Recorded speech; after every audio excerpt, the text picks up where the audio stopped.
Hello, everyone. A little early, a couple minutes early. Look at all of you getting in here early. Great to see all of you. And some of you have already even given the video a like, and I really appreciate that. Of course, you know that I'm going to mention that a couple times before we are done tonight. But it's good to see all of you. I'm having a good day. It was a nice day here in Clearwater Beach, although I wasn't outside or anything, had work to do. Got a little bit behind on my schedule for this week because I actually did 2 interviews yesterday, one for this Friday and one for next Friday. I always like to get ahead like that, but it's so unusual to do 2 interviews that are going to make into episodes in one day. It's not unusual for me to do a couple phone calls, maybe even more than that in one day, but to do 2 official on the record interviews in one day is fairly rare. But we got it done. I did one at 11 yesterday, and then I did the other one at 11 in the morning and then 3 p.m. So I kind of got a little behind. So today I had to do almost all of the work for Friday's episode, and I'm still not quite done. All right, it's 9 o'clock. Time to get this started. Welcome, everyone, to the Unfound Live. What is the date today? Today is the 28th of October, 2020. I hope everybody's doing well. I was just saying before we officially started here at 9 o'clock that today was a little bit of a busy day for me because I got a little behind this week, as I've kind of told you about my regular schedule on how episodes get made and what I do on each particular day. Usually, bouncing that around anything else I have to do is that Tuesday is generally a day of writing what we might call the script, the part that I do by myself for the episode. I write that and then record it later. Usually I write it in the morning over a couple hours. And then on Tuesday nights is when I usually record it. And then Wednesdays, like today, is usually the main thing that I have to do on this day, among all the other things I might have to do. But regarding just the episode for this, for that coming Friday, is re-listen to the interview and take out any mistakes or anything like that, and make sure that it sounds good. And then I usually paste it all together, and then maybe I hold off on really, really completing it until Thursday. But this week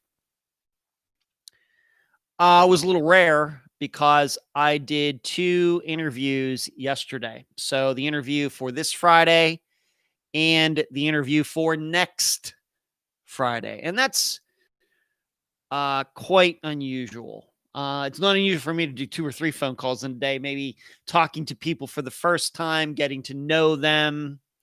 That is certainly not unusual. But doing 2 official interviews that are going to be on the record in one day, I can't say that's happened much. It's happened before, but not very often. So that's what I did yesterday. And at 11 o'clock, 3 o'clock, did a couple other things, but then I decided to put off the recording and everything till today, and the writing of everything for Friday until today, because last night I went over to my brother's and I watched what ended up being the last game of the World Series, Tampa Bay Rays against the Dodgers. I really wasn't rooting for either team, but I went over. My brother Brian's a big fan, and so he was let down that the Rays lost.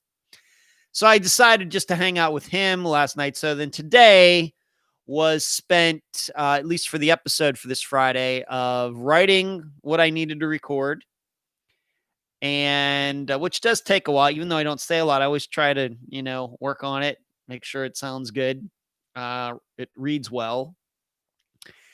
And then I recorded it. And then I had to take a shower and shave to look all pretty for all of you. And then tonight, starting at about 7:30, I started listening to the interview for this Friday. And so I still have a little bit of that to finish, but we'll get it done before Friday. So that's what's been going on with me. Let's see who's in here. Suzanne was first. Joyce Rivatuzo, what's up? Christine, Heather, Tracy, you must be new. I don't recognize your name. Twinkle, Concha, Laura, Jasmine, Kathy, Becky, Angel. Good to see you, Angel. I don't know if I've seen you in here in a while, but hello. Hello, Cherie. Emily, Laura, Princess from San Francisco. Well, as you know, Princess, we've covered a couple, maybe. Wow. Off the top of my head, I think we've covered 4 disappearances in the San Francisco, Oakland area, Princess. So welcome. Karen. No, it's been a while. It's been okay. Angel, I thought I was right about that. Hello, James and Susan. Everybody, thanks for joining in tonight. So that's kind of it's been an unusual day for me as far as the work schedule that I usually have for the episodes for each week. I try to plan it out, but this is just the way it was. Let me show you a couple things that a listener sent me for. I think I already posted pictures of them online on Facebook for everybody to see, but I have them right here. Hold on. A listener sent me a bunch of Reese's peanut butter cup type of things. They were very good. I'm continuing to eat them. And also there was a candle in there with a little note, but she also sent me this picture of a disc golf, very artsy disc golf picture that right there in the picture. That's a disc golf basket. Thought this picture is very, very neat. I love it. And then she also sent me this throw long and prosper. I didn't even know this existed. I don't know what to say. I didn't even know there was something like this out there, but that is the disc golf basket with a disc being, going toward it. And it's especially meaningful to me. I am a Star Trek fan. I would say I'm more of a Star Trek fan than a Star Wars fan. Of course, I also worked at Star Trek. I was a Star Trek actor / ride operator going back to the early 2000s. So to have a cup that combines disc golf and Star Trek, that's crazy. That's spectacular. I of course extended my thanks to her and could not thank her enough. A very, very thoughtful, just spectacular. She did tell me that there was a package on the way, so it wasn't a total surprise that I was getting something, but it was certainly a surprise what was inside. So I cannot thank this particular listener enough. Just blown away, the thoughtfulness and everything. Just so good. Angel says, decided to stay up, cannot keep up on the discussion page. Crazy there lately. It can get crazy. That's true, Angel. I won't argue with that. So those are a couple things that a listener sent me. Wanted you to see that. Other things that are going on with me personally, did not play in any tournaments this past weekend, although I did go play with the club, the unofficial, is official club, but it's not anything that is sanctioned by the Professional Disc Golf Association. But they get together at my local course, Taylor, on Sunday mornings at 9:30. So I was over there on Sunday morning and I played very well once again. I think I shot the 3rd best round out of 50 some players. So I was really excited about that. Although I could have probably had the 2nd best. I missed a putt on the last basket. Other things, I do have a tournament this weekend right over here in Clearwater. 1 round Saturday, 1 round Sunday, 24 baskets. So I'm going to be out there a while, just like at Ocala a few weeks ago. This is one of my local courses, so I'm not even going to go over there and practice. I've played that course enough to kind of know what you need to do. So I'm excited about it. I've been playing well. I don't know if I can win, but given as many players are in my division, I think a top 10, top 7 would be pretty good, I think. So that's going on. And then the funny thing is I'll play another tournament a week and a half from now at the same course, but it'll be in a better division. So I'm playing intermediate this weekend, advanced next weekend. And so some things will be different.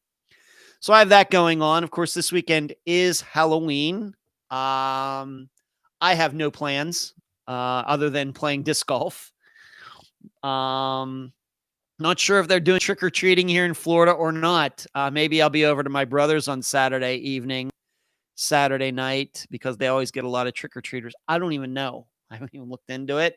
So I know that's coming up. Let me see what some of you are saying. Suzanne says, good luck and have a great time. Thank you, Suzanne. Tarani says, I like your broadcast of Jodi. Well, thank you, Tarani, but I don't think that was Tony, not Ray Jackson, but Tony Jackson. Tarani, that's fine. It was probably somebody she knows. The missing pages of her journal is the key, I believe. Tarani, I can't disagree with you. I'm not inclined to believe it was Tony Jackson either. The only thing I can say about the journal is that I would think that if the journal was a key to this, that maybe it would be solved by now. Maybe not. I don't know. I think it would be better if we did know, of course, what was in it. But given that it seems that the police, in addition to the newspaper there in Mason City, have seen it, and that was quite a few years ago, it hasn't seemed to have led anywhere. But I guess I'm open to the idea maybe that it will lead somewhere. It just hasn't maybe led somewhere yet. But I would certainly like to know what's in there, and not because I'm a peeping Tom, not because I want to know all of the only thing I care about regarding Jodi's social life and private thoughts and everything is anything concerning her disappearance. I don't care about the rest of it.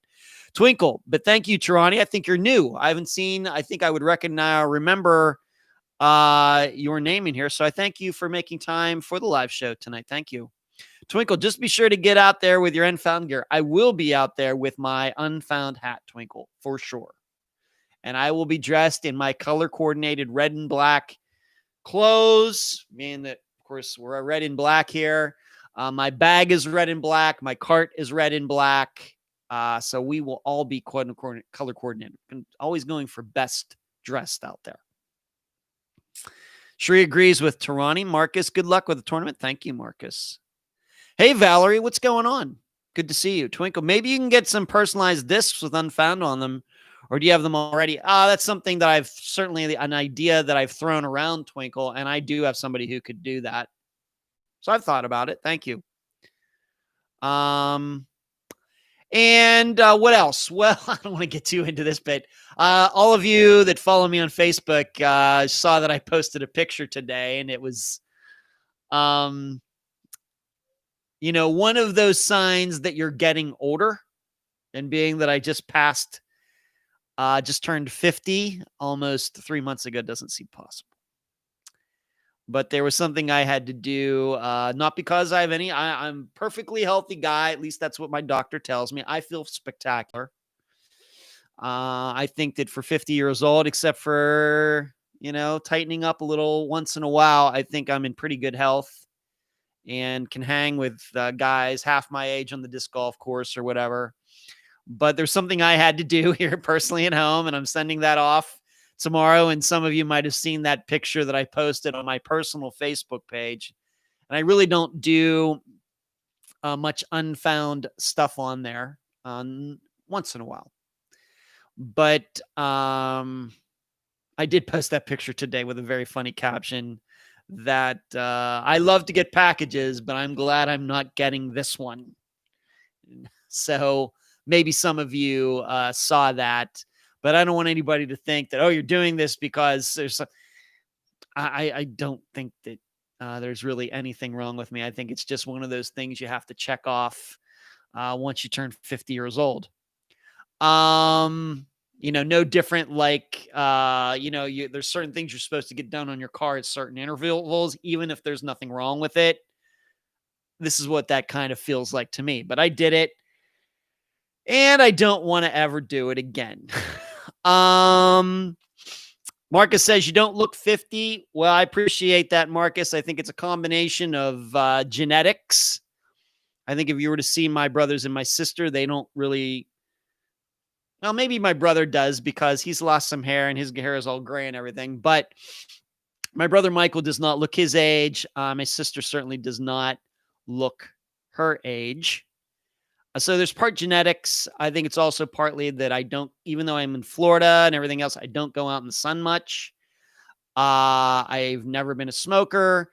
I don't drink. I don't do a lot of those things that can age a person faster. And we're all going to get old someday. I mean, I'm sure when I get to be 90, I'm not going to look like this. I'll probably maybe look like I'm 70 or something. But it's a combination of things put together. But I think that, genetics, I think, plays a huge role, and then how you choose, the choices you make in your life every day. It's certainly not because I'm a vegetarian. I'm not a vegetarian. I love to eat meat. It's not really because I really, watch what I eat. I kind of do, but not really. Kind of. I don't know. I don't know what to tell you. Just also because I think that stress can, of course, age people. And although I do a lot of work and I take it very seriously and everything, I'm very much the happy warrior in everything that I do in my life. So stress has not been a large part of my life for a very long time, simply because I like the challenges. So thanks, Marcus. I'll try to keep my looks up. Twinkle on the package. I didn't see that. Well, you got to find it, Twinkle. If you're friends with me on Facebook, you got to find that. You'll see the picture. Marty says, Marty is a new person too. Well, I've got a couple new people in here. Thank you for making time, Marty. I don't recognize your name, but I think you're new, so thank you. Outstanding episode this week. I appreciate that, Marty. As I always say, it's the guests that make the episodes good. I, of course, arrange everything and put all the outlines and everything together. But really, I'm just the person asking the questions and guiding the conversation. And all I do is ask the questions that I think all of you would do if you were in the same position, in the same situation with the guest. Marty, I deeply appreciate that. Thank you. Thanks, Twinkle. Thanks, Joyce. Twinkle says low stress because you're not married. Well, I wasn't going to say that, Twinkle, but you can say that. Hello, Cyan. Hello, Kathy. Okay. So those are some things going on in my personal life. Everything's good. Just doing stuff, just doing stuff. It's all good. Let's move on let's just get right into the program. And being that Marty brought up this past week, I'm guessing he means this past week's episode with Jodi Huisentruit. Let's talk about that. As I usually do, I posted a poll in the Unfound Podcast discussion group. If you are not in there, you should be on Facebook. Do a search for it and we'll let you in. You got to behave yourself, though. I put a poll in there and I asked, who do you believe caused the disappearance of Jodi Huisentruit? Was it John Van Cise? Was it Tony Jackson? Or was it someone else? And an overwhelming number of you, I would say about, 5/8? So 67, no, not 60. Let's see, 5/8. No. 68% of you, something like that, said that you believe that it was somebody else, somebody who is unnamed. So somebody who is out there that their name has never made it into the public sphere for whatever reason. That's pretty much, I will have you know that that's pretty much the conclusion we came to in the think tank. I think different people get to that conclusion for different reasons. I think that doesn't mean that John Van Cise is the best guy in the world. I think that some people do look at that situation between John Van Cise and Jodi, think it's a little squirmy.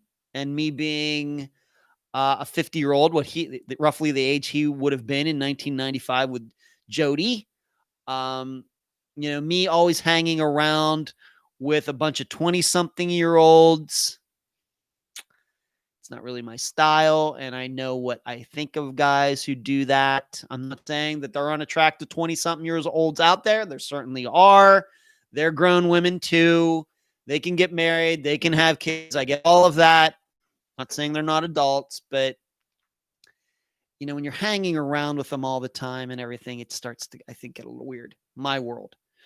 But there's just nothing that points to John Van Cise.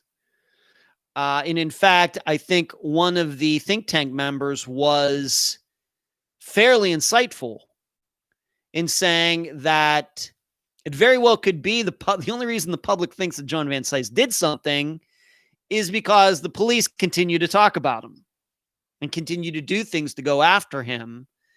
Whereas if we just knew John Van Cise was friends with Jodi and everything else, and we didn't know that the police were investigating him, would we still think the same thing? And it's almost like kind of a chicken and the egg situation. Which came first? The suspicion of John Van Cise as a suspect from the public, or the police in kind of a way convincing the public that he should be considered a suspect just because they're investigating him? It's just unclear. And these are some of those things that kind of get foggy and unclear after 25 years. Maybe if it was 1996, 97, maybe that would be more clear. 25 years later, I think it's just hard to say. If people think that he's a good suspect for whatever reason. So, I wrote in the blog, and I'm not going to go into it. This would be the point where I tell you about patreon.com/Unfound Podcast. If you'd like to see my personal thoughts, which I rarely mention on any official episodes, any official episode that comes on Friday. But if you would like to hear my personal opinions or read them, please go to patreon.com/Unfound Podcast and sign up. You can sign up for as small as $2 a month or as much as $20 a month. Of course, there's a sliding scale in there on the things that you get at each particular level. You have to be in at least the $12 a month level to become part of the think tank, Unfound on the Ground, a lot of things that we do for those premium Patreon members. But if you just want to sign up at $2 a month just to read, get a free ebook, read what I write every week about the case, my opinion, how I look at it, that's the place to do it, patreon.com. Otherwise, as you know, I really do not talk much about my theories publicly. What I do in this live show, though, I will give you a sample in saying, and I think I do this every week, that I too, like the poll in the group, believe that it was someone else. I can understand why people suspect John Van Cise. There's nothing scientifically to rule him in or rule him out. But this, I can't help but come to the conclusion that it was some kind of stalker, something. It's so different. Jodi's disappearance is so much different than most of the other disappearances that we've covered. So I tend to think that the situation was unique. And so I'm inclined to believe that although most of the disappearances that we cover, I think if we believe there are suspects, it's somebody that the missing person knew, man or woman. In Jodi's, I'm not convinced of that. I could be really convinced that it was somebody she didn't know, but who knew her. So that is my general opinion, but you can read all 4,700 words of it on patreon.com. And I talk about a lot of other things that were covered in my interview with Caroline Lowe, who is one of my favorite people in the missing persons community. Screaming says we just passed the 67th anniversary of the disappearance of Evelyn Hartley this last Sunday, the 24th. Actually happened on a Saturday. It's weird, Screaming, that you mentioned that, because just today I put together a list of disappearances to send to Dr. Grace Telesco and about what we would talk about next month. And I'll talk about that, of course, last week in a moment. But I was looking, I was reading over just the generalities of her disappearance today, Evelyn's. So it's interesting that you bring that up. What a coincidence. I didn't realize. I know it's in the 50s. I didn't know we passed the exact day she disappeared. For me, I can remember kind of years of disappearances when I'm looking at them, but you start picking out actual month and date. Too tough. Tarani, just wondering, everybody in the apartment complex been interviewed or checked out? Tarani, I'm just going to take for granted that they have. I'm not. I think that would be something that would have been done fairly quickly. It's one you just have to take it for granted. I wasn't there in 1995. I think that the people at findjodi.com who know about the case more than anybody in the public are satisfied that the people in the apartment complex, have been gone over. But it could be that someone slipped, through the cracks there. It's possible, but I'm sure that everybody was talked to. Hello, Jill. Emily, it was briefly mentioned in Jodi's episode that the toilet seat in her apartment was up. Thoughts on that bit of info? I write about that in the blog. We talked about it in the think tank, Emily. I'm just not sure what to make of that. Most of the people in the think tank are women, and they got to offer their own particular opinions on that. And some of them thought it was at least a little suspicious. Then some of them thought, you know what, that's not that unusual for the seat to be up for this reason, for that reason. And I think what I would say, Emily, if that's the only thing we have to go on, that there might have been a man in Jodi's apartment that night. Say she slept with a man that night. There was a man over there. I think that there would be other evidence that a guy was there. Maybe 2 glasses out instead of an extra men's clothes. That it would be more than just a toilet seat. We don't know. I think it's an interesting piece of information that we can talk about, but without corroboration with other pieces of evidence, I just don't know what it means. Mister, I actually asked about the Jodi Huisentruit here a few weeks ago. Don't forget to look into Lee Ochi if you can. Her sister might want to talk. Mister, you should probably email me or contact my assistant, Emily, on Facebook and Messenger, and we'll do what we can. Hello, Ronnie. Okay, cool. Marty, if you could, it could have been anyone. She was a public figure. You're right. There's Marty, you get no argument from me on that. Could have been anybody. Crime of opportunity, Jill says. Tarani says someone stalking her, screaming. Patreon.com. Thank you. Sheree says, I thought the same thing, but in the think tank, so many good reasons were brought up. Yeah. People who are not in the think tank should know that usually I'm one of the few men in the think tank. We do have other men who are eligible to take part in the think tank, but usually most of the people commenting are women, and that's great. I don't care. It's great. And, they came up with, a few different things regarding that toilet seat. I'm not sure they were very fazed by it.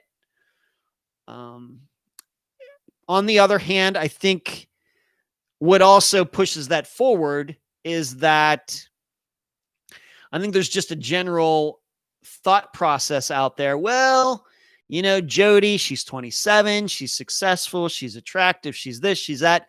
She must have had a man in her life. Well, I don't know. I don't necessarily, that sounds to me like 1950s thinking or something like that. I think that pushes it forward. So I'm not. I can tell you, I'm not convinced of that. The reason I'm also not convinced that I can't understand why, if a guy stayed over her house that night, that if he wanted to attack her, why did he let her get dressed, get all their things, and then make it the whole way out to her car before he did something? That's hard to understand. And what could the beef have been that would cause things to go like that? It's just hard to understand. And in fact, we even threw around the idea that could have been when the police officer or the apartment manager showed up and they went in the apartment, that one of them had to go to the bathroom. They did that and didn't put the seat back down. We even threw around that idea. So we did a lot of good discussion on that. And once again, if you'd like to be a Think Tank member, patreon.com/Unfound Podcast. Marge's very possible she could have been drinking and vomiting. Marcus says, I wasn't sure what to make of John. He's a person of interest. Yep.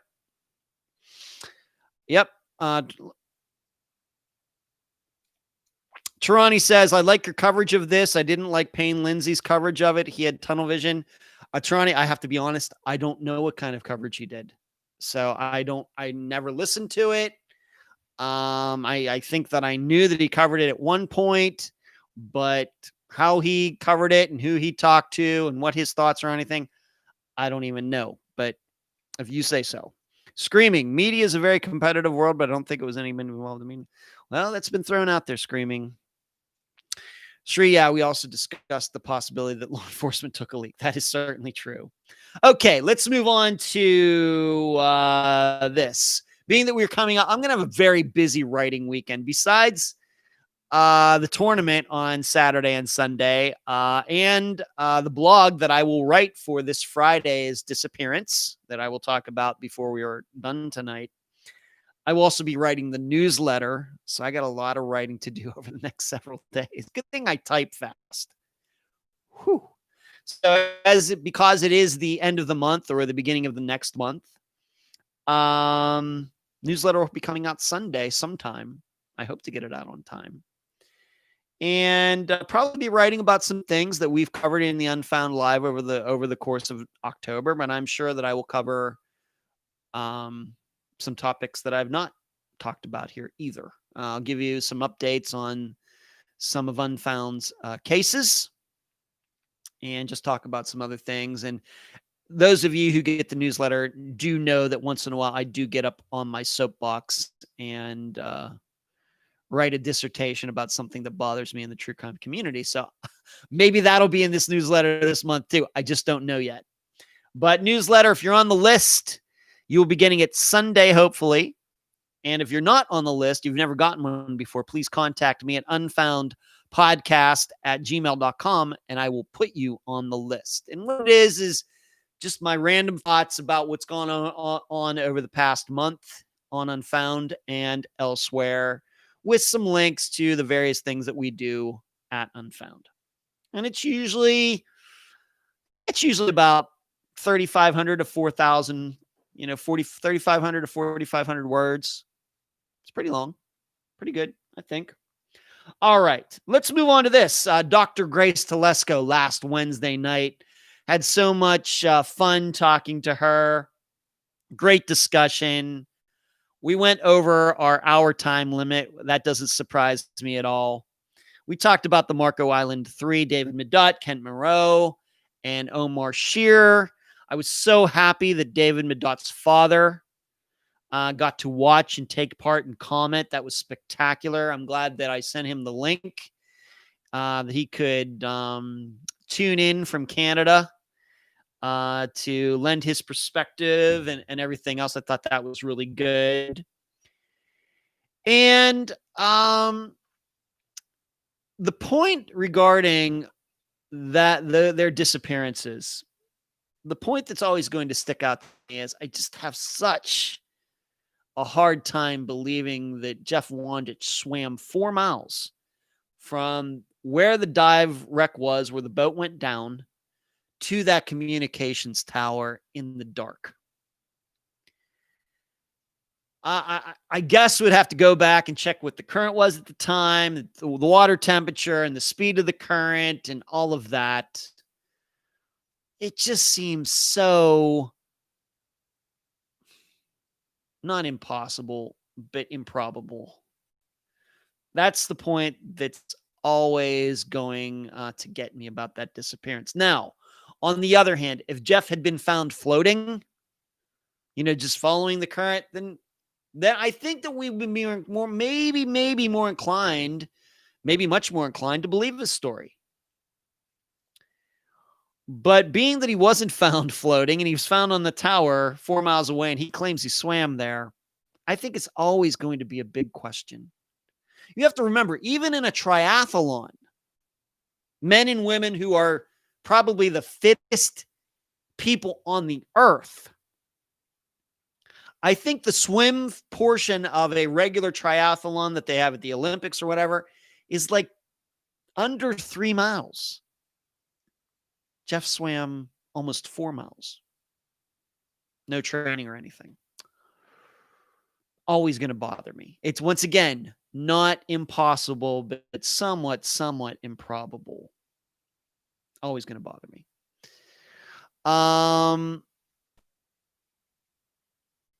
Jasmine says, you did a great job with that talk. Jasmine, I think that when Dr. Telesco and I get together, we could talk about anything.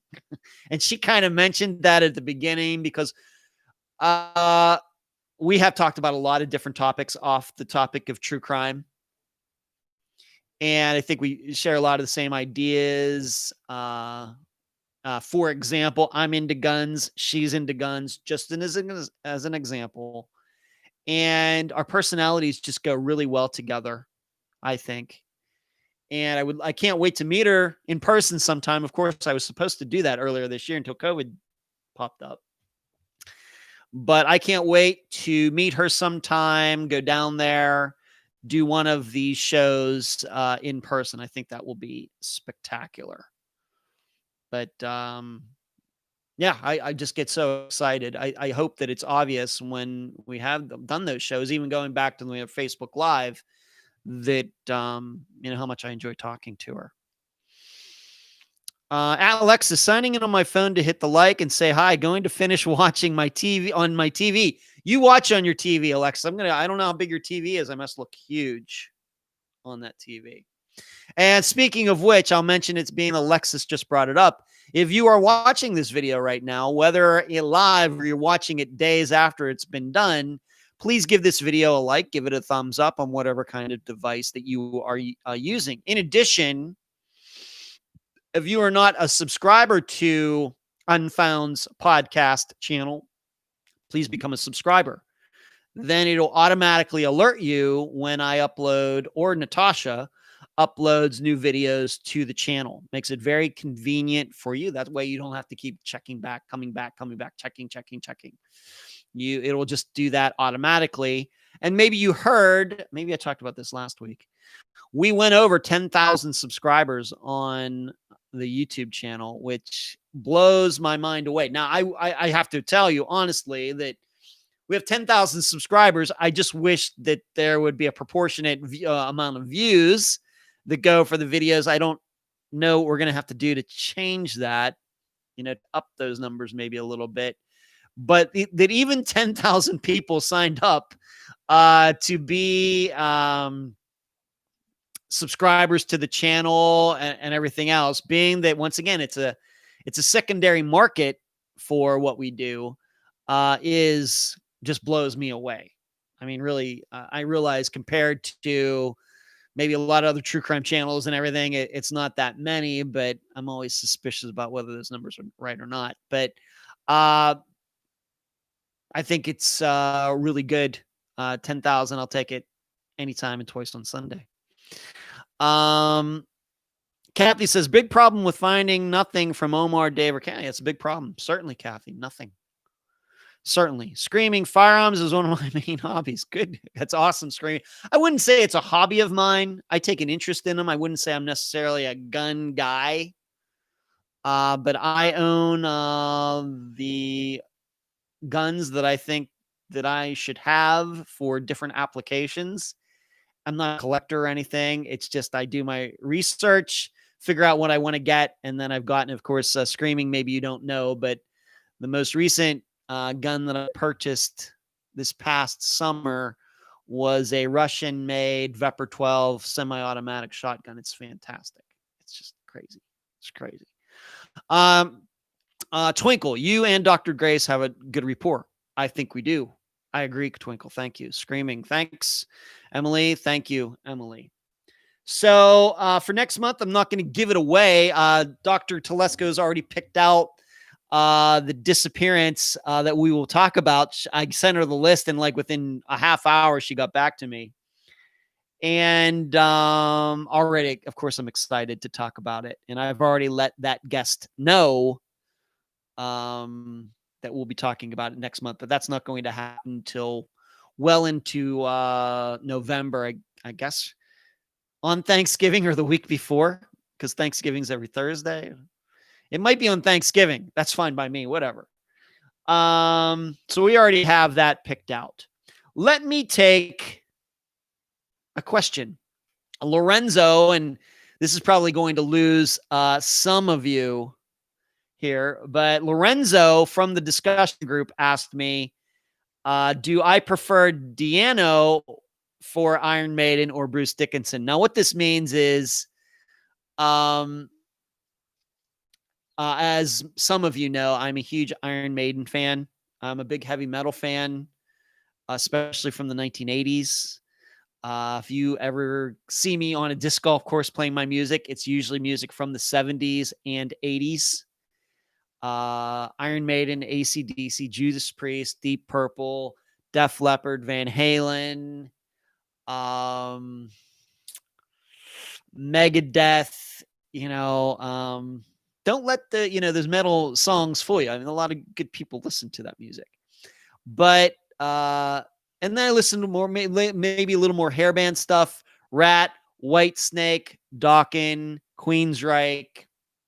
So what Lorenzo is asking me about my favorite band, Iron Maiden, is that their original singer, up until 1981, was a guy named Paul Di'Anno, and then they kind of kicked him out, and Bruce Dickinson is now the lead singer. He was the lead singer from what they call their album Number of the Beast. I know some of you that don't know them are going to think, what Number of the Beast? He was their single from 81 until 92, 93.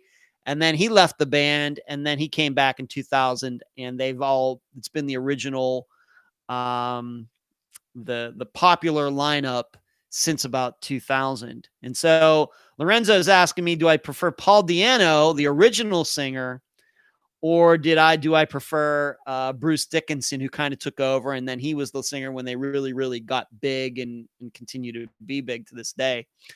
Lorenzo, if you're watching now or you're going to watch this afterwards, I'm a huge Bruce Dickinson fan for a lot of different reasons. The fact is, Paul Di'Anno, I've listened to some of his songs, those early Iron Maiden albums. Just not dynamic enough for me.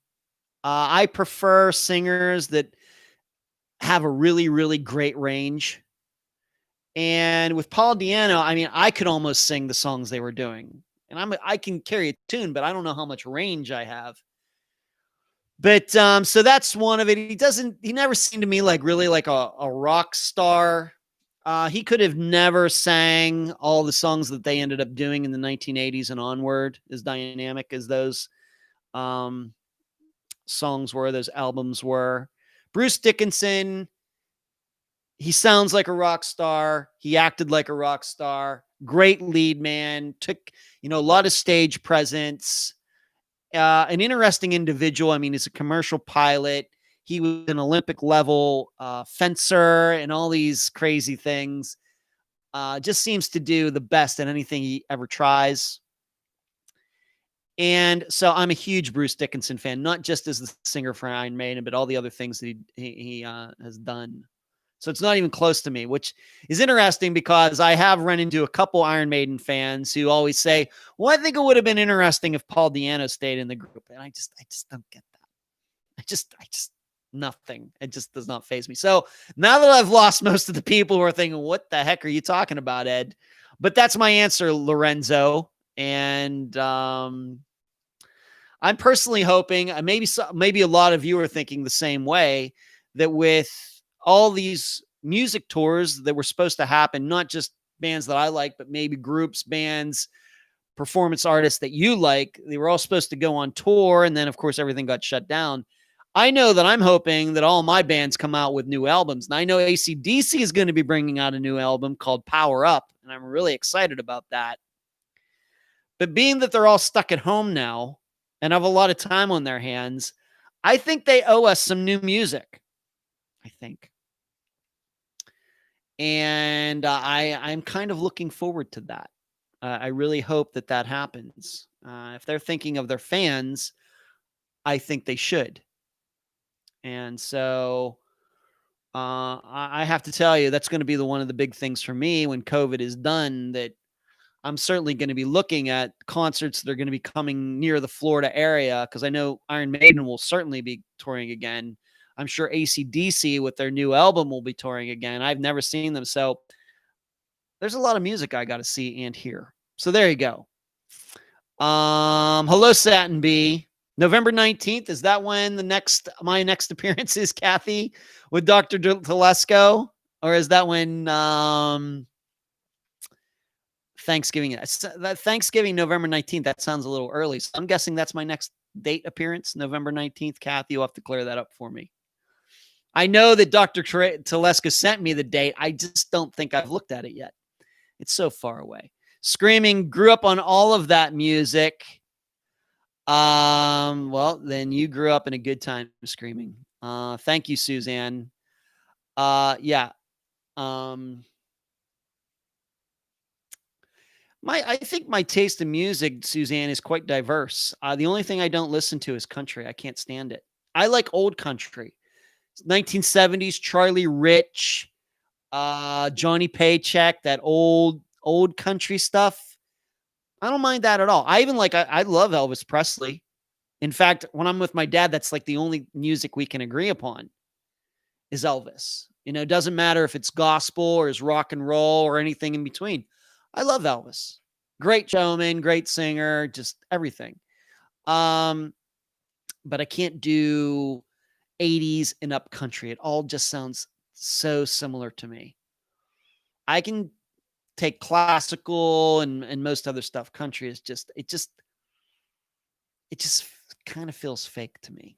There, I said it. Becky says, I have a question about searches for missing persons. No one is allowed to search private property without permission. Why can't the law change when it could be life or death involved? Well,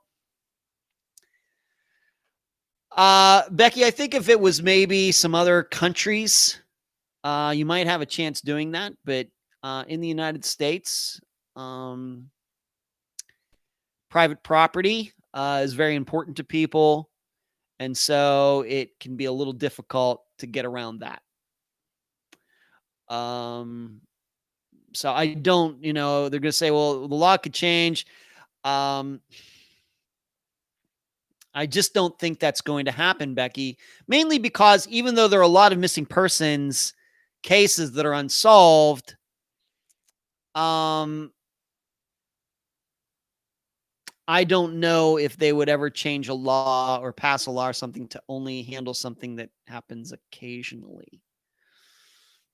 As I've stated, there's tons and tons and tons of missing persons cases that are unsolved, but still your average investigator detective can work 30 years, 35 years, and she or he could never come across an unsolved missing persons case. So I don't think, Becky, my opinion is that probably that's not going to happen. I think that what needs instead to be done is that the people who are doing the searching and investigating, I think they just maybe need more better persuasion skills.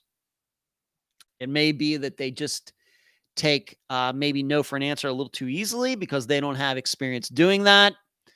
And in addition, you're just going to run into landowners who are a-holes. And I don't know what you can do about that. There certainly would have been made a difference in Crystal Morrison's disappearance, being that she was found on private property.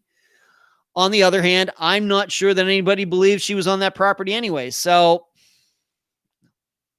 I think it was a surprise to everybody that she was found there. Kathy says, yeah, that's what Dr. Telesco said. She said that in our interview. I just could not remember that, Kathy. Thank you. So November 19th. Okay, I'll be ready. Becky, I understand people's rights, but it really bugs me. Well, sometimes rights do bug people. That's certainly true, Becky. It's certainly true, but that's the way it is. Suzanne says, love the old country. Heather says, I love Elvis. Carrie, hey, now, we may not be allowed to be friends if you can't handle country. I see you working, Carrie. Screaming old real school. Rockabilly, Satin B. Tammy Wynette and George Jones. Yeah. Crystal Gale, Loretta Lynn. Yeah. I know all the old ones. Yeah. Charlie Rich was one of my dad's favorite singers. Suzanne, private land, stay off. Now, if someone asked to search, I'd be okay with that. But yeah. Yeah. I don't know if laws are the way to fix it. I'm out, Carrie. Okay. Twinkle Rolling Stones. And Twinkle says in the group, Bread, the song If, right? Bread did the song If. That's the only song I think I know by them, Twinkle. Okay, so we've gotten off on a music tangent here. Okay, let's move on to some other things. Just one thing that I want to talk about. I can't really go into it too much. Maybe you've been reading and some things about, of course, Tyler North, his ex-wife, Michelle, and her new boyfriend, Jeremy, have been charged with Tyler North's disappearance and his murder. You might have been reading some rumors and things about things that were discovered and everything. I'm not sure that those are true. And I can't go into it too much more than that. I know that Sam, the guest for that episode, she's been writing about it and everything, but she seems fairly ticked off at people talking, and rumors circulating and everything else. And so I'm not going to be a part of that. All I would say is that you just have to be careful that maybe a lot of the things you're seeing places aren't true. All right. That's just what I want to put out there at this point. I certainly hope that they are found guilty. I certainly hope that Tyler, if he is deceased, if they're correct about that his remains are found. But I don't know if any of that is going to happen anytime soon. You know how these things take time. Look at Zoe Campos. Her remains were discovered 2 years ago. Her remains were discovered right around the time that my mother died. 2 years later, Carlos Rodriguez has still not been prosecuted. Now, it's because of COVID, but still takes time. Let's move on to this. Probably the biggest news this past week of any for any case that we've covered is that Mike Moran, a guy we talked about quite a bit in the Megan Lancaster episode, has been charged. Actually copied it. He faces 18 charges, including trafficking in persons and corruption, as well as compelling and promoting prostitution. Serve more than 70 years in prison if convicted. We have to remember he's already 74 years old. And he was given a $300,000 bond. I don't know if he's going to be able to bond out or not. I can tell you this, though, that Megan's family, Katie, her sister-in-law, who was the guest for the episode, thought that the bond number was too low. In fact, I think that she was hoping he would be held with that, no bail, nothing. But she thought the 300,000 was too low. I really don't know what to say about that. But I was reading that that Mike Moran may have a problem even meeting that number, so he may just stay in jail anyway. This was a long time coming. I had talked about this several months ago about how they had served some warrants on his place and looking for things. And I guess I can remember when we covered Megan's disappearance. Now, it's been a while. That I can remember thinking, I think it was 2019. that Mike Moran is either one of two things. Either he's a horrible, horrible, horrible individual that somehow got away with these things for years and years and years and years and years, somehow, or he's like the most misunderstood person in Ohio. And I think we're figuring out he's just a horrible, horrible, horrible person who's gotten away with this for many years. Now, the question is, how and why did he get away with all of this for so many years, going back decades? Not back 10 years ago, not back 20 years ago, but maybe going back to the 1980s.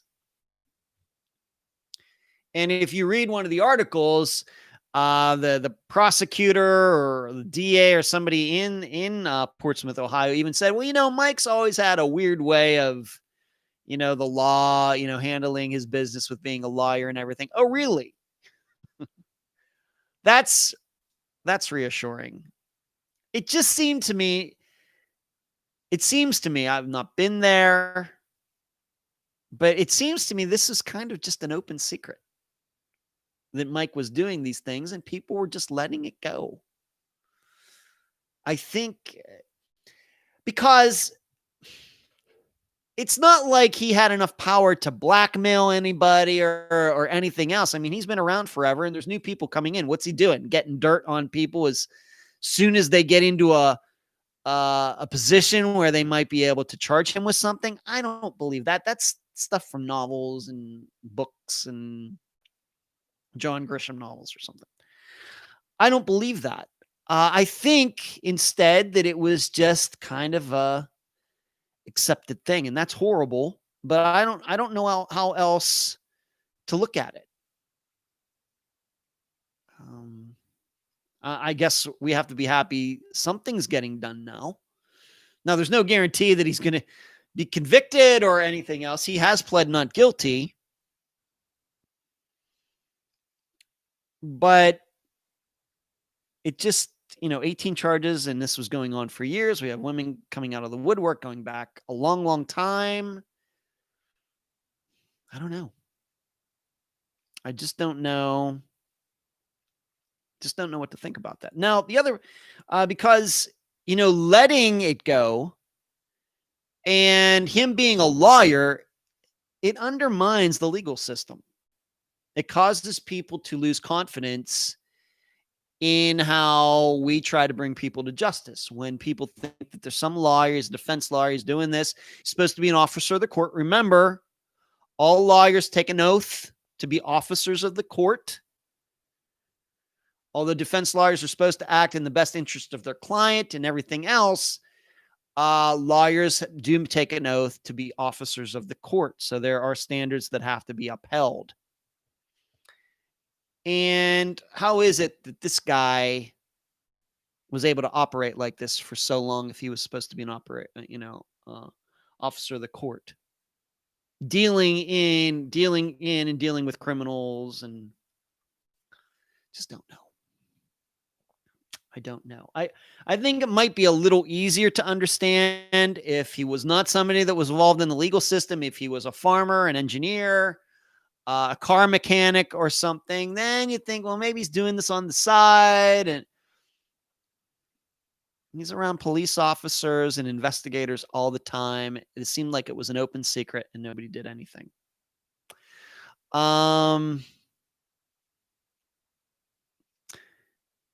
Twinkle says, sure took a long time for them to arrest him. Yeah, I just don't know. I hope we get an answer to that, Twinkle. I'd like somebody in the Portsmouth, Ohio area who knows to just explain how Mike Moran just was doing this all these years and it was kind of an open secret and nobody wanted to do anything about it.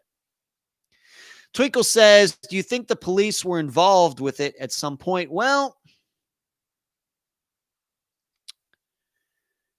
there were police officers' names and numbers. And remember, Megan had that little black book that Katie, her sister-in-law, still has. Names and numbers to remember the chief of police of Portsmouth. His name wasn't in there, but his number was, and there was like a capital E beside his name and his number, and it turned out his number. So do I think the police were involved with this at some point? Well, maybe I'm getting a little bit ahead of myself. Just because Mike has been charged with all this does not mean he had anything to do with Megan's disappearance. Okay, I know what Katie thinks, and that's fine. I know what Megan's entire family thinks, that Mike Moran was involved somehow. And there's no doubt that Mike and Megan knew each other. Nobody disputes that. But as much as we know about Megan's disappearance, there's nothing that has connected him to her and her disappearance. He very well have prostituted her out. He very well may have connected her with other guys who, she would be coerced into servicing them. Very well, very possible. Very, very possible. Still doesn't mean he caused her disappearance. So we have to just keep that in mind. I know a lot of people are going to jump to the conclusion, well, if he gets prosecuted and everything, then it may open up Megan's disappearance. It may, but I don't know if they're going to be able to make any direct connection between Mike and Megan going missing. Because I'm trying to visualize a situation why Megan disappeared and why all of these other women who were kind of doing the same thing didn't. I know we have the, Chillicothe, Ohio, with all those women that we kind of talked about in that episode. But the tough part is going to be, why did Megan disappear and all these other women didn't, if Mike was involved with it? Well, it may be because she had this black book. Well, that may be. The problem is the black book is in the hands of, making Megan disappear did not make the black book go away. In fact, all it happened was it ended up in somebody else's hands, and that would be Katie's, and that lucky for that. So making Megan disappear didn't cover up anything. So I just don't know. I would just tell all of you to maybe just keep your emotions in place. I know that some of you know this case very, very well. I think that Megan's case disappearance has gotten a lot of attention because once again of all those other women in a nearby city or town, Chillicothe, Ohio, who have turned up missing or murdered. But I think I said at the time, and I'll say it now, I'm not convinced Megan's disappearance has anything to do with any of that. I got the feeling that Megan's disappearance was something that was unique to Megan and not part of some bigger conspiracy or something. That's my belief. So I hope Mike Moran, if he's found guilty, I hope they prosecute him to the fullest extent of the law. But I still have a hard time connecting him to Megan's disappearance. That doesn't mean there isn't a connection. It just means that I've not seen anything to this point. So now if Mike does know something about Megan's disappearance, maybe they'll let him off light. And if that happens, then I'm sure we can all live with that. But he has to know something that is substantial for that to happen. And I just really question if he does. Satin B says, I so love your work and insight on everything. You're very awesome. Ooh, somebody is making me feel really good this evening, Satin B. Thank you for that. That's very kind. Hello, Zebra. What's going on? Glad you can make it tonight. Hope you enjoy. I know you're getting in a little late, but we still have a ways to go. So that's regarding Mike Moran. I think we will have to admit that when we covered the disappearance last year, I think it was 2019. I think we had a lot of doubts whether Mike Moran would ever answer for anything. I'm glad that our expectations have been surpassed for once. So there you go. And we'll, of course, keep tabs on it. I've already been in contact with Katie at least a little bit. Really has not said anything that is secretive or anything like that. I'm not sure that she knows much more than the public does at this point. And I think that's mainly, once again, because the charges brought against Mike, I don't think Megan Lancaster's name is mentioned in any of them, except maybe to say that, she could have been one of these women that he had prostituted at one time. But once again, that doesn't mean he caused her disappearance. Okay. Twinkle, maybe Mike will tell police something if he knows something about her disappearance. They offer a deal to tell. I would have nothing against that, Twinkle. Unless he's asking to be let off scot-free, then that might be a problem.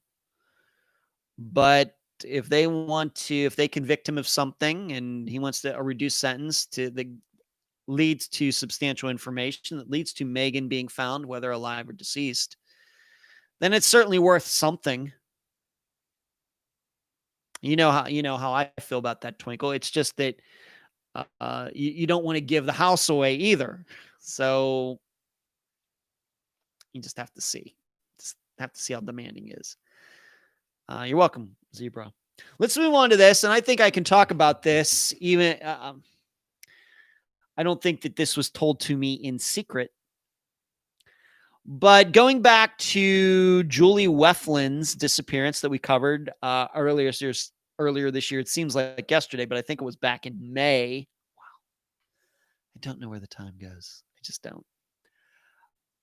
You know that we mainly talked about the disappearance of Julie Weflin, who was an electrical worker. She went out to the substation, and it appeared as if somebody attacked her while she was there. You will remember that the guest was John Polis, who was a coworker of hers, who in about 2010 started as an amateur looking into her disappearance and trying to figure out what happened. And if you remember that John talked about suspecting a guy, Will Parks, who died earlier this year. And that's the exact reason John came on the program, is because his number one suspect died. And so now we could freely talk about him.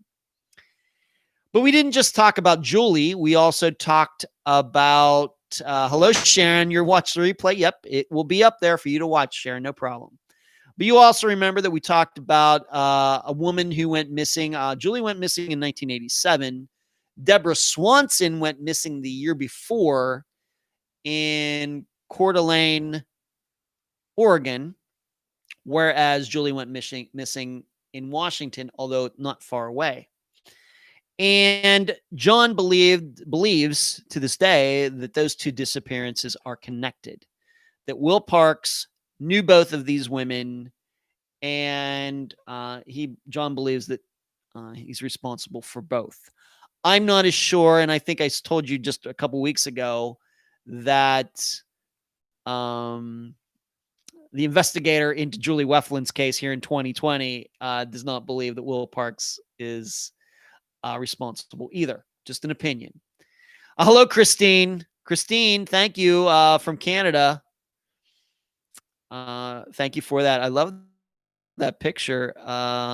You're number one. I'm number one. Okay, I'll take number one. If I finish number one this weekend, Christine, at the disc golf tournament, then that would be spectacular. I'm glad that you think I'm already number one. Thank you. Thank you for the contribution. It means a lot. Thank you. You're very kind. But so John has his ideas. I have my ideas. The official investigator in Washington has his ideas.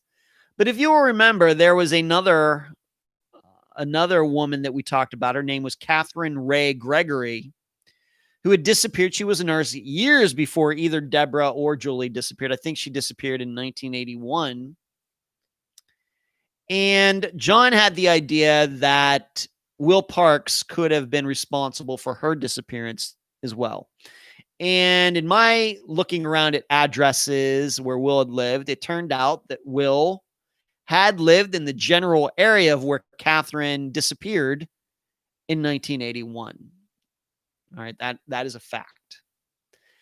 However, you should know that John, since he's been on the program, has been able to track down Catherine's sister and got to talk to her. I don't know if they met in person, but I know that they got to talk. And in fact, John sent me the sister's number. I just haven't had a chance to call her yet. Too busy.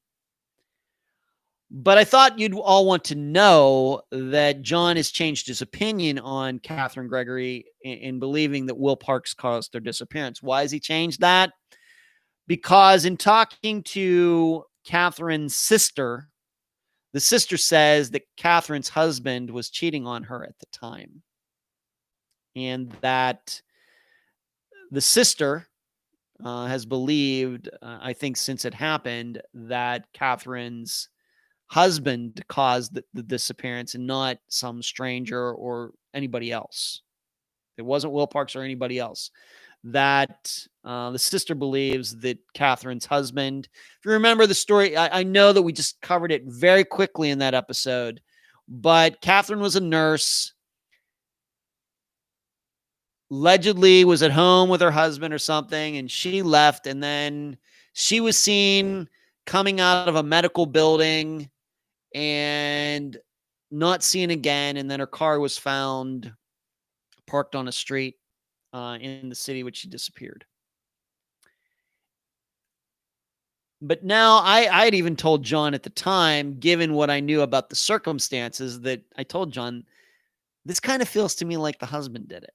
You know, we all, once again, for all of us who have now know about it, almost 200 disappearances, you start to see those patterns. John, being that he's just been working on one disappearance in particular, he has no way to compare Julie's or Deborah's disappearance to all the other ones because he hasn't looked into all these other ones. He hasn't reported on them. He hasn't read about them or anything. I'm not saying he should.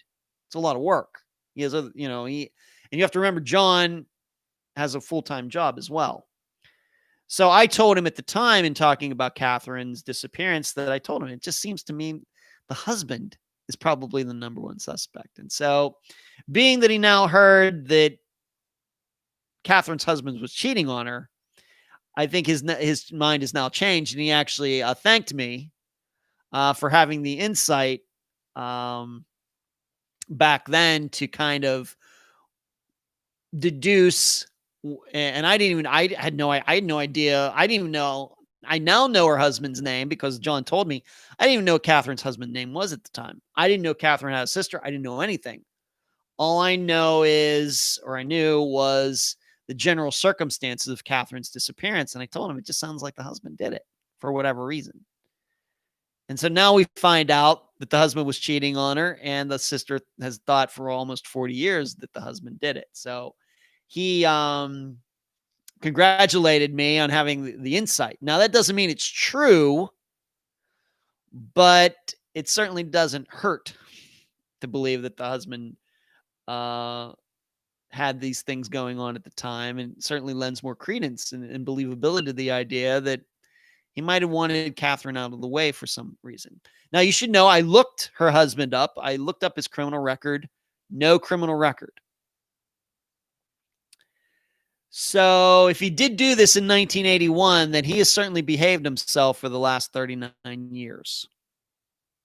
At least nothing to get caught. So we'll see. I'm going to call Catherine's sister, hopefully within the next few days if I have the time. Like I said, I got a lot of writing to do. I got a disc golf tournament, everything going on. But I do really, really, really want to talk to her to get some more information. And it very well may be that maybe somewhere down the road, maybe before the end of the year, we will cover Catherine Gregory's disappearance all on its own as a standalone episode. Because once again, we talked about her during Julie's disappearance, her official episode, but there weren't a lot of details. And I think, though, that the sister will be able to, of course, fill in a lot of those details, and maybe enough that we can put a full-length episode together. I certainly would have nothing against that, even though we had already talked about Catherine before. So that might happen. We'll see.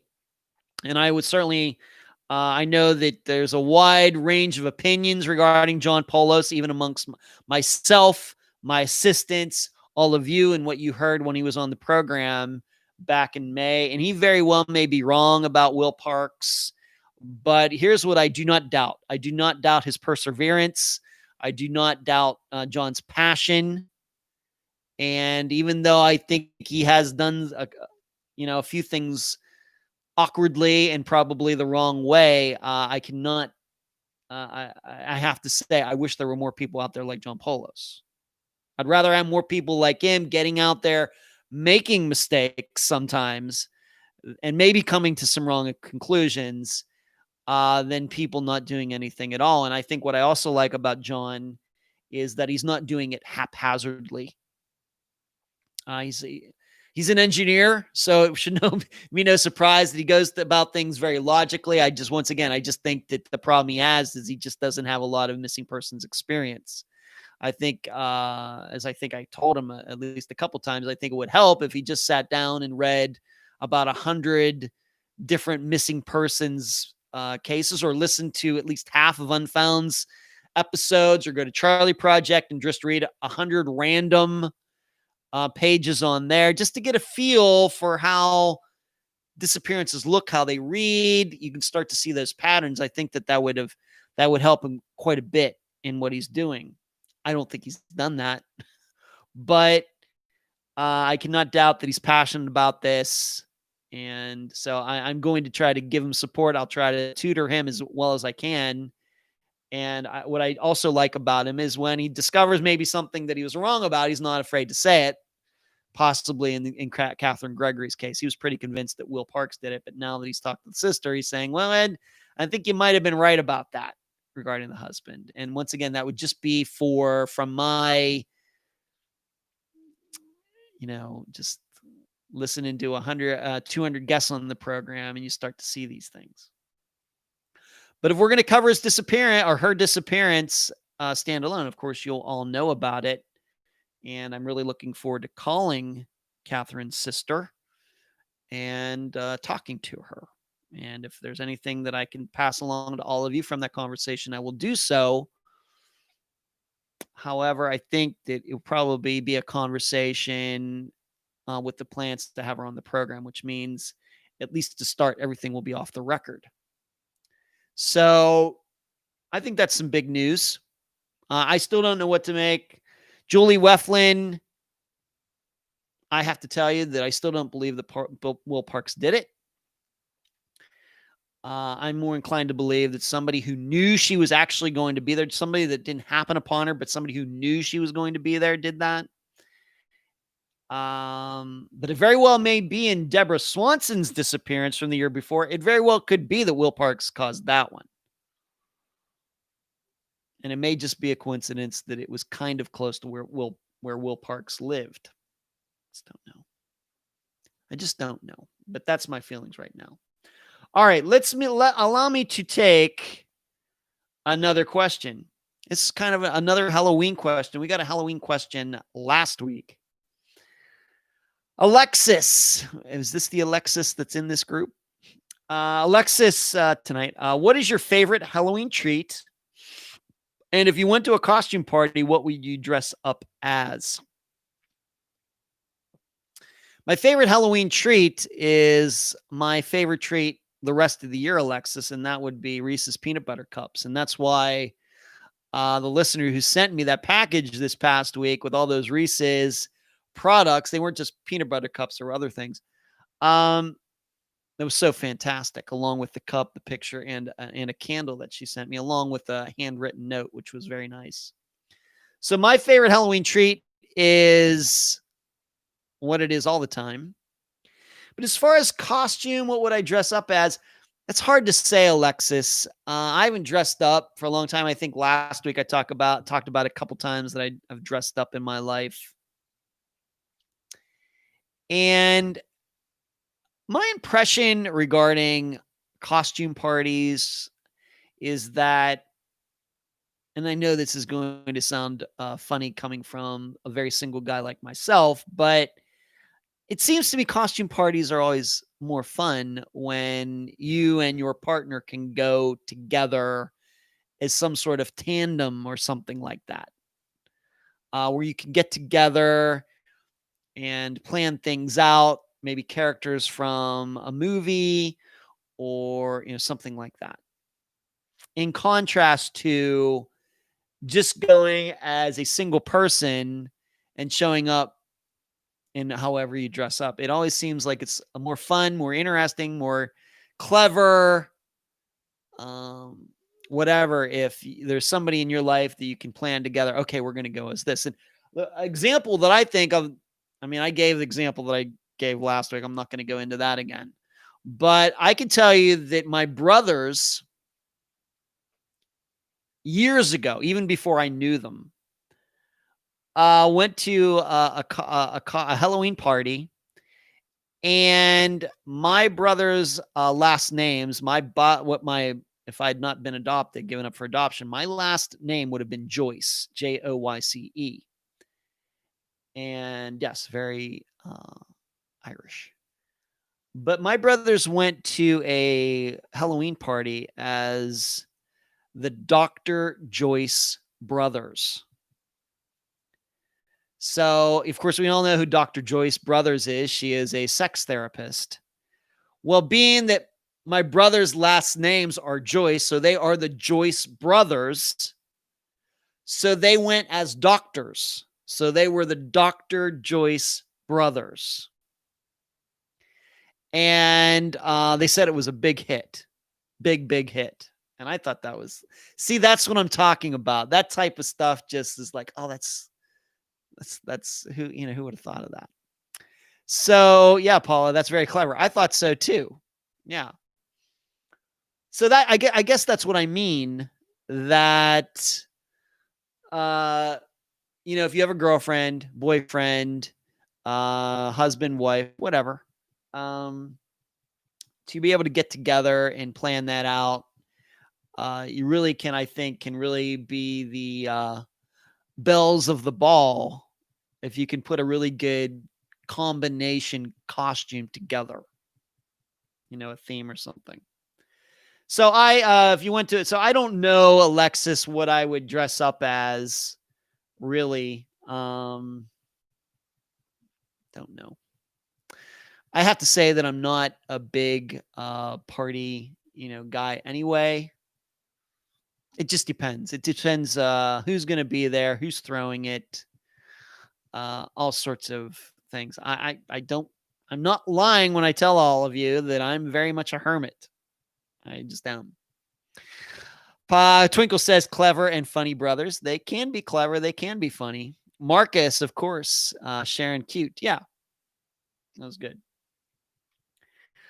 Let's move on to this. No Eric Franks updates. I actually spoke to Joanne today just very quickly on Messenger. And it's nothing that she could talk about today. So I don't know where everything stands. It does kind of seem that since the car was found, at least maybe a week after that, things have kind of died back down. That, as we know, that doesn't mean that nothing's going on. It just means there could be things going on and we don't know about them. It doesn't seem that going around that property and what they did, digging up some places, going into the basement, at least to the public's knowledge, hasn't led to any new clues, any new leads in trying to figure out what happened to Eric. I continue to believe that being that his car was in that house, I have to believe that Eric is no longer with us. But just never, may never know. I'm not hoping. I'm not saying I believe that's what's going to happen, but if they can't, it's a great thing to find. But if there's nothing in the car that can point them in a direction, if there's nothing in the house that can point them in a direction, now that they know to take another look at Kendra, to take another look at her husband or ex-husband, I get so confused now. It very well could go cold again. Just have to be prepared for that. We also have to remember it might be now that they can start taking a closer look at what exactly was going on with Eric's computer and phone for all those months afterwards. It might be something I want to look at again now that Eric's car has been found. But no new updates to give you tonight. Twinkle says you could go as an Iron Maiden guy. Well, I could. Twinkle. I suppose if I went, I probably would have to go as their mascot, because their mascot's name is Eddie. It's true. The mascot that you see on all of the shirts and albums and anything else, they have this skeleton type of guy. His kind of form has changed over the years. His name is Eddie. So it would make sense for me to go, I guess, as Eddie. Somewhat predictable, given that most people who know me know that I'm a big Iron Maiden fan. But that would make sense. So I can't argue with that, Twinkle. Okay. I want to talk about this. Did you see this story about this skull that was found in somebody's house? And actually, it was a skull connected to an unsolved missing persons case. Did you see that? I'm going to tell you about it right now. Caught my eye. This is a story, I think, that I copied this text from the New York Post. And I just copied the whole article. So I'm just going to read this. So pardon me while I look off to my left. A sunglasses wearing human skull that had been used for years to decorate a Tennessee fireplace mantle actually belonged to a man who had been missing since 2012, local authorities said. An unidentified person found the skull near the town of Gobi and put it on the mantle, where it sat for more than a year with sunglasses on, according to local district attorney Russell Johnson. Someone eventually told the local sheriff's office about the skull, and investigators pulled a DNA sample from it, Johnson said in a statement. The office matched the DNA from the skull to family members of Junior Willie McCann, who disappeared in 2012, according to the statement. Local authorities believe McCann may have been killed by a family member who is now also dead, but are asking anyone with information to contact the Morgan County Sheriff's Office. You just never know how these things are going to get solved. And of course, I just talked about Eric Franks' car, of course, being found a couple months ago. I don't know if anybody could have predicted that, where it was found. It was still in decent condition. It was still in one piece. And now we have a situation where some person in Tennessee comes across a human skull and never thinks about turning it into police. Hey, I found this skull. You might want to go check this out. No. Person just walks it back to his house, cleans it up, I guess, puts it on the mantle and says, well, isn't this cool? It's so crazy. Suzanne says, yes, she saw that story.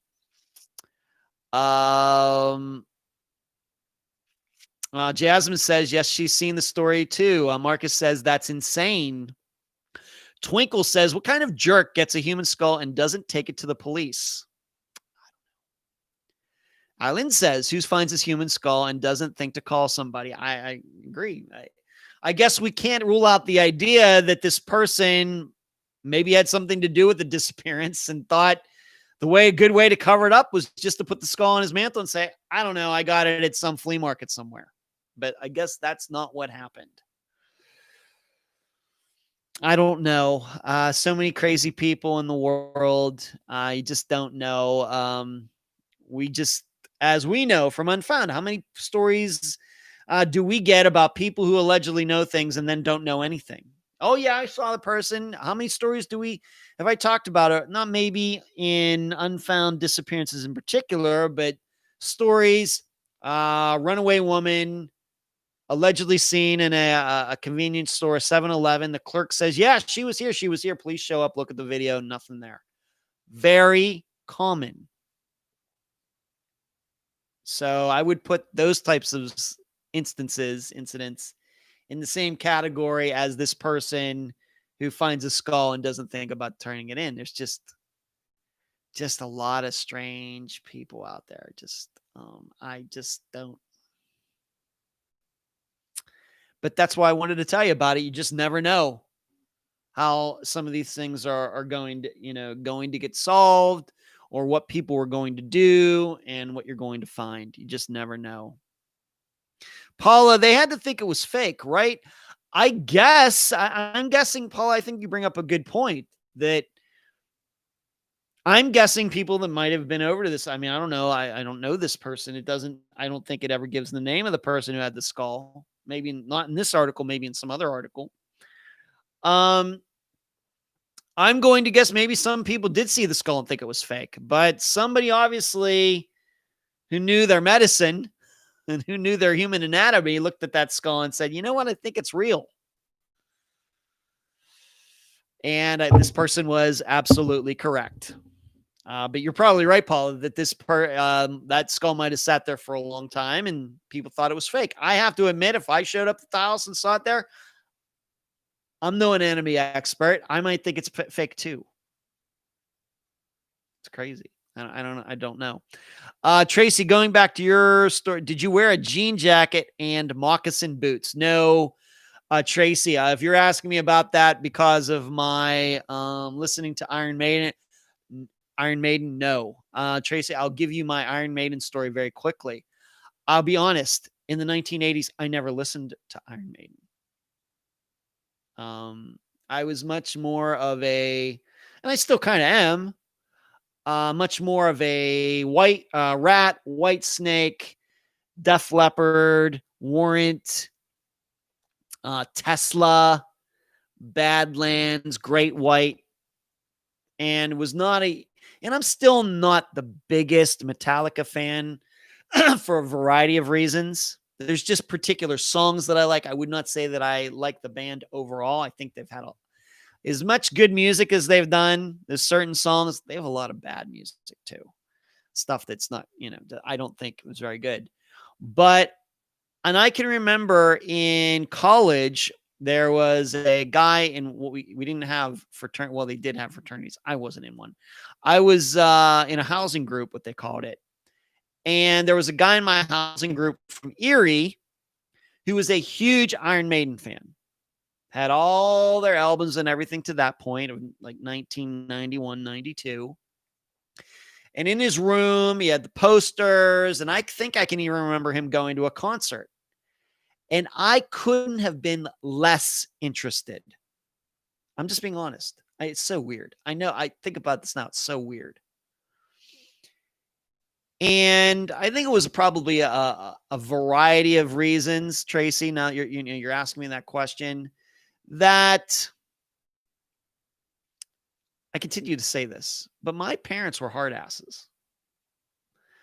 Not allowed to buy certain types of music or things like that. They were very on to me concentrating on my studies. I played the piano, so I'm going to have to, I play classical and jazz music, so that's what I was doing. And wasn't allowed to play the kind of music that I liked in the house. Like I said, my parents were hard asses. And so probably I was able to get away with listening to some of that music because, you get into Iron Maiden, and as I like to remind everybody, it's just a show. You see the skeletons, you look at some of their lyrics. They talk about the number of the beast. They talk about this. They talk about that. It's just a show. It's no different than watching a movie. That actor really isn't a serial killer. He's just acting. Okay, that's all it is. But, you have to remember the 80s, a lot of time when they were trying to crack down on certain types of music and putting warning labels and all that stuff, which I believe is total crap. And so there's no way that I was ever going to get to listen to any of that stuff, let alone this other stuff. I was already listening That was just way too far, that if my parents would ever seen me with Iron Maiden CD or poster or anything, they would have shot me because of the perception. And so I just went all these years later, go to Las Vegas. What I remember is that every once in a while when I'd be listening to good old fashioned terrestrial radio, an Iron Maiden song would go on, I would like, oh, this song's great. Oh, that song's awesome. Oh, Run to the Hills, Rhyme of the Ancient Mariner, 2 Minutes to Midnight. You know, all these things, they're fantastic. The Trooper, Ace is High. And it was just one day I was like, you know, I think I'm a huge Iron Maiden fan. It just was like, I'm serious. I was just and I was like 40 something years old. And I've just been a huge fan since. I listen to them more than any other group. I have a bedspread that's Iron Maiden. I have a ton of Iron Maiden shirts, although I like a lot of other groups, AC/DC, Judas Priest, etc. I've seen Iron Maiden twice over the last 4 years. But when I was a teenager and into my 20s, into my 30s, hardly ever listened to them. It's so weird. It's just weird. Who starts listening to heavier music as they get older? I guess that'd be me. So there you go. Satin B says, I love Whitesnake. Here I go again on my own. You know, Satin B, I like Whitesnake too, but I got to tell you that I'm a big fan of David Coverdale and the work he did, at least early on, with Deep Purple too. One of my favorite songs of all time is Burn by Deep Purple off their Burn album. I think that's one of the greatest rock and roll tunes of all time. Absolutely, 100%, with David Coverdale singing and Glenn Hughes also singing, playing bass and singing. I like the older Deep Purple stuff with Ian Gillan and the other guy that left, the bass player who left, Roger Glover, his last name. But I love that music too, you know, Highway Star, etc. But that song Burn by Deep Purple is probably could be my number one favorite song of all time. So I love Iron Maiden, but when it comes to a particular song, that song Burn is just so good. All right. Enough music. See, we cover everything on this live show, just a little bit of everything. All right, let's go to Friday's disappearance. And that is the disappearance of Brennan Simolke. Even though it's spelled Simolke, it is pronounced Smokey, like Smoky. Brennan Simolke. He disappeared from Delisle, Mississippi on July 24th, 2019. The episode is called In Hot Pursuit, and his mother, Missy Simolke, is the guest. I just did this interview yesterday. It was one of the 2 interviews I did yesterday. So we are once again covering a relatively new disappearance. Of course, we covered Angela Green's from 2019. Let me check something here. 1 second, please.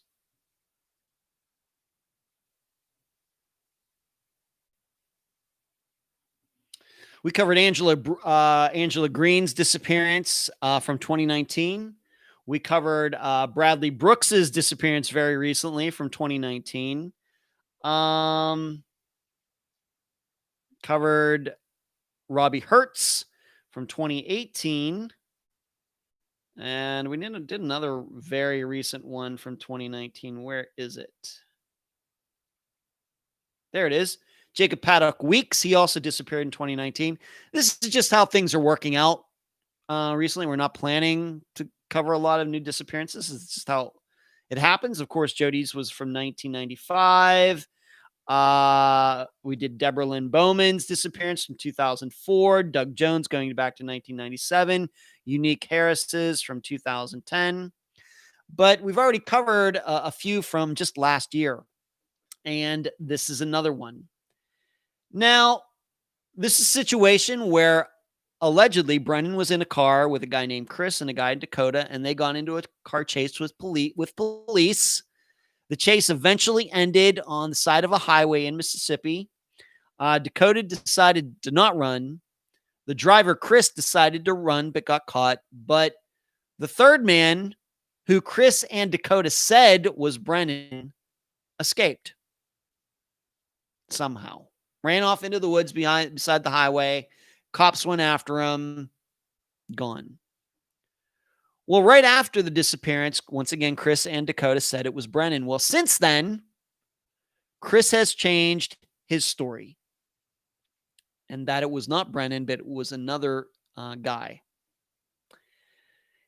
And what kind of might, once again, you are to judge this on your own, what kind of might lead credence to this, that it wasn't Brennan, is that at least one witness who saw everybody, these guys, or at least two of them, leave the car, is that the description of the person who got away does not necessarily match the description of Brennan.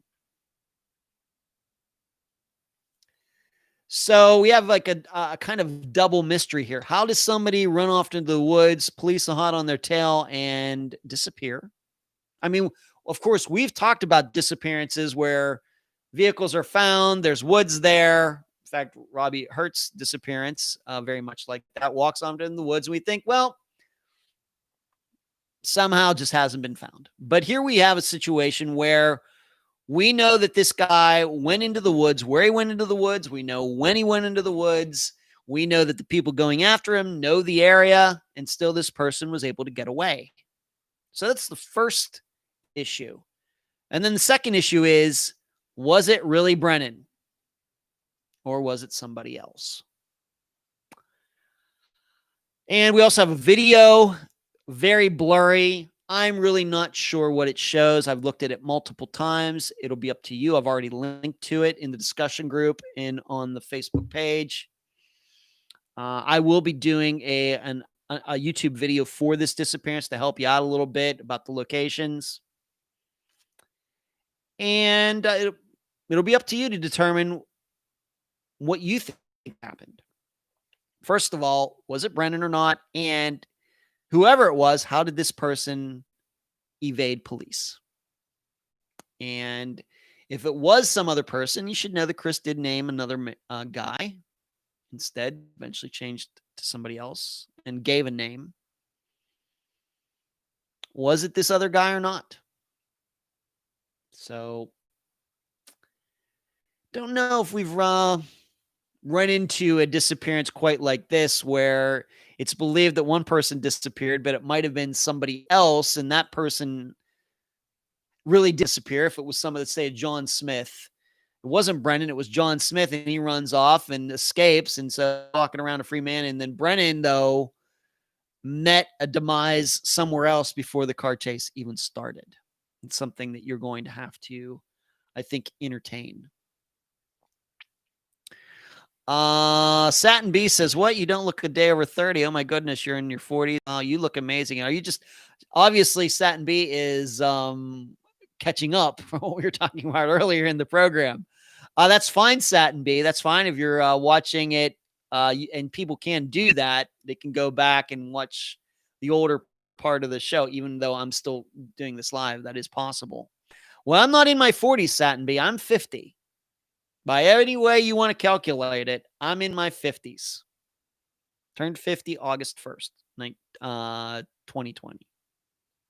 So there you go. That is the disappearance for this week, this Friday. Brennan Simolke, and his mother, Missy, is the guest. She did a great job, and that's the interview that I'm working on right now. Just listening to it, make sure everything is okay.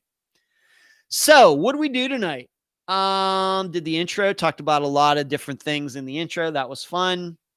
The Jodi Huisentruit poll, newsletter this weekend. Dr. Grace Telesco. Kathy tells me that the next time I'll be on her show is November 19th. Thank you, Kathy. Already have picked out the disappearance that we'll talk about. Tyler North, a lot of rumors going around. I would just tell everybody to kind of cool your jets for a little bit and let things work out there. I'm not sure if these rumors and stuff are true or not, so I wouldn't jump onto them too quickly. Talked about Mike Moran being charged 18 charges and with sex trafficking, etc. But I also urged all of you to, it doesn't mean that we're going to get the answer to Megan Lancaster's disappearance. Talked about Catherine Gregory, John Polos, what he's discovered recently, and how I may be talking to Catherine's sister. Eric Franks, no updates. Talked about the skull on a missing person's skull on somebody's mantle in Tennessee, I guess it was. And took a lot of great questions. Talked about music tonight, which I could talk about anytime, anywhere.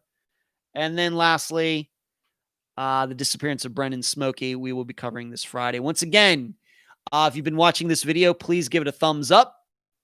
To like this video, please subscribe if you are not yet a subscriber to the YouTube channel that you're watching right now. I got to tell you, I know there's a lot of different YouTube channels out there with true crime stuff, but I got to tell you, I got to believe that we provide some of the best content out there on YouTube for missing persons cases. I'm not trying to pat myself on the back too hard, but it's not just me.